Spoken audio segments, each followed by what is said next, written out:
தேவனே, இன்று என்னை உருமாற்றும். மார்ச் மாதம் 24ஆம் தேதி. சந்தோஷமா சஞ்சலமா?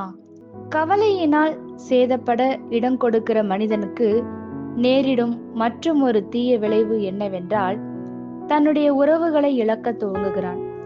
அது மட்டுமல்ல, அது அவனை பிற்போக்கு சிந்தனையுடையவனாய், வாழ்க்கையின் நல்ல காரியங்களை பார்க்காமல் தீமையான பக்கத்தையே பார்க்கிறவனாய் மாற்றுகிறது.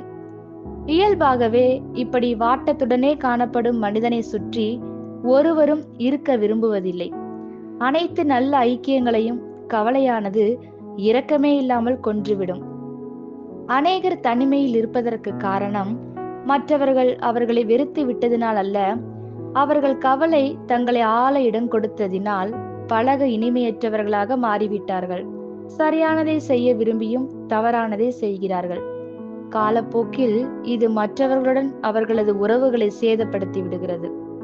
அவர்கள் தங்களையே மையமாக்கி வைத்து வாழ்க்கை நடத்துகிறார்கள். கடைசியாக தனிமையிலே நிற்க நேரிடுகிறது. நாம் நன்கு அறிந்தபடி தனிமையை விட பயங்கர கொல்லி எதுவும் இருக்க முடியாது.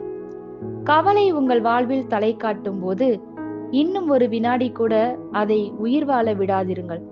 தேவன் கொடுத்திருக்கும் எல்லாவற்றிற்காகவும் நன்றி சொல்லி, உங்களை போன்ற தேவையில் இருக்கும் மற்றவர்களை குறித்து அக்கறையுள்ளவர்களாய் அவர்களுக்காக ஊக்கமாக ஜெபியுங்கள். தேவன் உங்களை நல்ல ஆசீர்வாதங்களோடு எதிர்கொண்டு வந்து தெய்வீக உறவுகளினால் உங்களை ஆச்சரியப்படுத்துவாராக. ஆமேன்.